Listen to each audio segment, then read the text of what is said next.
If you find you get bogged down in details, or you find yourself working, reworking, and overworking paintings, I think you're going to find this video really helpful.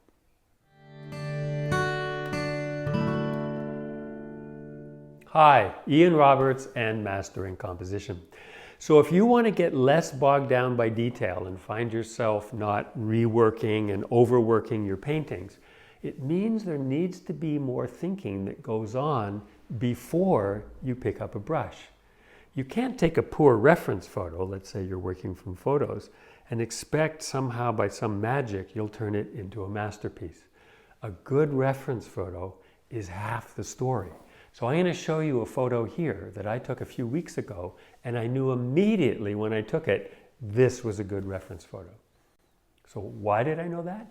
Because there's a few simple shapes and really good value shifts, lights and darks, that fill the whole picture plane. So in a way, you need to see this clearly up here. And one of the ways I do that is by drawing, and I'll show you the drawing that I did, by drawing the thing, and that forces you to simplify and see those shapes. So I do a block-in of this. Once I show you the drawing and analysis of the image, I'm going to do a block-in. The painting is 18 by 24, and I do it pretty much with a 2-inch house painting brush to show you how those big shapes are carrying it. And at the end of the block-in, you'll realize, oh yeah, that's the painting. All the finishing work that I'll show you after that, what happens is it's just embellishments of the shapes, but they don't change. The shapes don't change. Those initial shapes carry the whole painting. So I hope you find it helpful. So first, look at the big shapes in here. We've got one, I'm going to use one big shape for the light and the dark, 3, 4, 5, and then I'll get into this in just a moment. And then you get the sense that the blue is taking us to here. The trees are also doing the same. This line of dark is doing the same. This is taking us here. And they're all taking us into here. And then there's kind of a vertical stop to everything going past that. And I'll show you in the block-in how you can basically just paint those shapes and you've got it. You don't need to worry about this thing and that thing and that thing and that thing and that thing. I'll show you a drawing where I get rid of all that stuff too, although I left it in. Got rid of that window, got rid of that window. The only thing that's sort of complicated is we've got a tree right here, a bush, that's like almost arm's length away. I got rid of that and just put some bushes in there to make it simple so that this was just a very simple shape leading to there. So there's a drawing I did of just sort of getting organized of these are the big shapes. This is what I want to do with the lights and the darks. And here, for the sake of demonstration, I've just simplified it further. So just there's like 1, 2, 3 values to keep it really, really simple. And I've just stripped out all the detail. Of course, when this is blue and this is green, they'll stand out a good deal more. Doing a drawing like this really helps you see the shapes and clarify where they are in space so that you're really clear when you paint and you don't find yourself working and then reworking your painting. So I'll show you now in the block-in how this works. So I've gridded the canvas. You can see my computer screen there. I've got a gridded drawing or gridded photograph. And I just was gridding it up, and then I am not showing you the mixing until after the block-in. I just wanted to show you the whole thing going. That's cobalt blue and white. But I'm just blocking in the big shapes quickly with a 2-inch house painting brush. Really, it's called a chip brush. But you'll see, for the most part, I'm just using that big brush to block in these shapes. And I just wanted you to see me do that. And then when that's dry, I'll show you, the color mixing, because the second coat just kind of makes the color richer and kind of orchestrates the edges and gets the thing organized.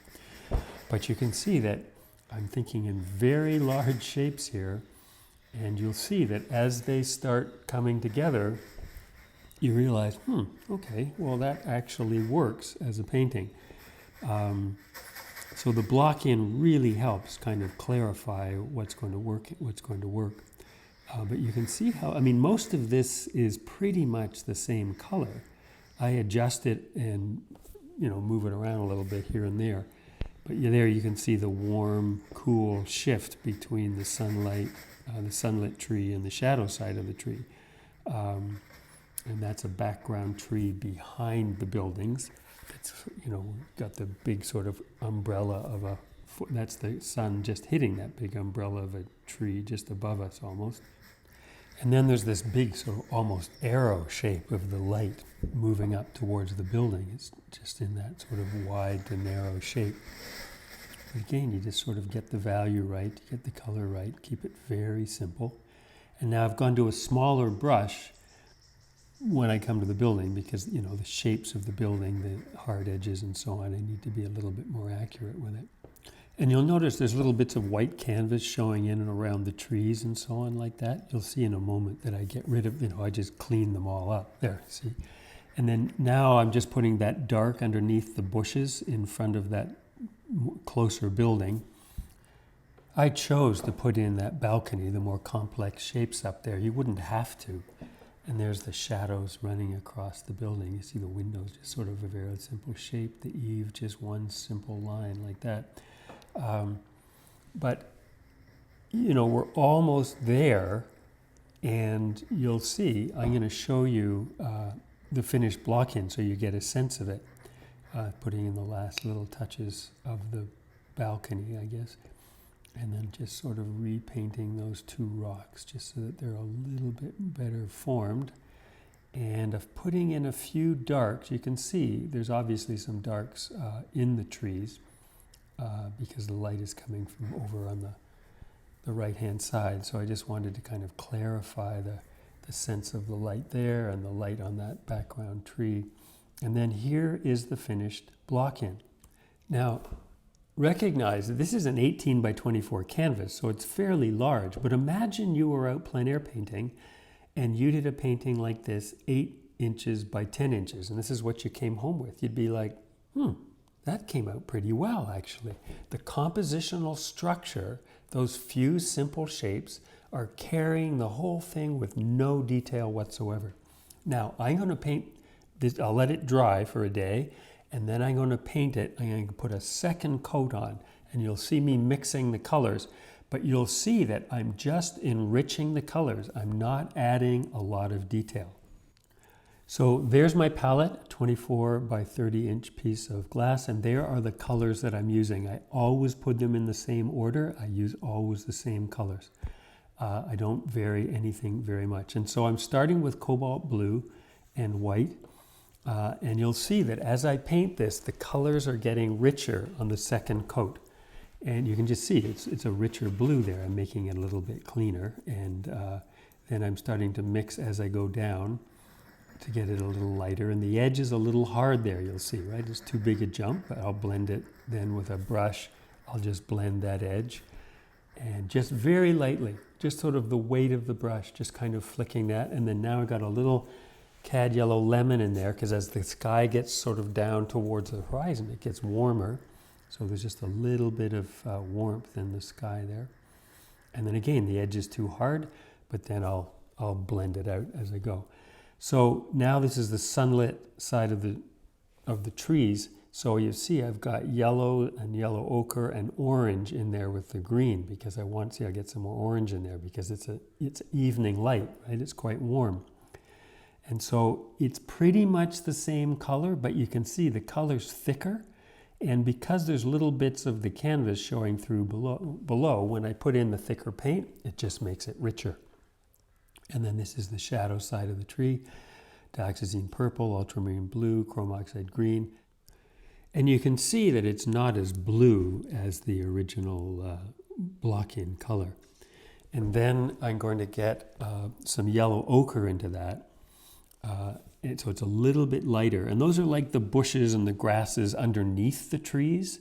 And then I'm going to mix some Dioxazine Purple, get a real dark. And that's where, this sort of deep into the shadows of the trees, there's kind of that quality too. So I'm adding some richness to it. We can call it detail, I suppose. And then you can just see that with yellow ochre and white, I'm just getting a really clean edge there against the blue, because that's really like the thing that sort of cements it. And then those shapes for the balcony and so on like that. You can see I'm being quite careful. Now, one thing there is that's the same color really as the building, but I've make it just a little bit darker just so that we're clear that, oh, I see, that's a different building, right? It's basically the same color, but we're adjusting it. And then I'm just putting a few touches of color into those, the shadow sides of the rocks. You can see there's a whole bunch of stuff that I put in the foreground, little flicks and stuff. And I basically paint all that out. I simplify it. It was just too complicated. And I just wanted it really simple. And here's just sort of mixing off the palette, just looking for a color, sort of a purple gray color for the shadows, a little bit light there. Got a good sense of the shadow on that yellow building. And there is the finished painting. So there's really two things to notice. One is the shapes are still exactly the same, right? I haven't added detail. What I've added, the second thing to notice, is nuances within the shape that do not disturb the shape itself. If you look at the two big foreground masses in shadow and light, I've created modulation there, but it never interferes with the sense of what those big shapes are in the first place. So finding an image like this with good simple shapes and a strong compositional structure is central to simplifying your painting and not getting bogged down in detail and overworking. So recognize the work that needs to be done before you begin to paint, when you're taking the photographs, how you're cropping the photographs, how you're choosing the images with these big simple shapes. It will make your life so much easier when you begin to paint. I have a Christmas present for you. In 2 weeks, December 22nd, that will be the last video of the year, and I'd like to give you a gift for joining me on these videos as my honored participants. So I will see you December 22nd, and until then, all the very best, and bye for now.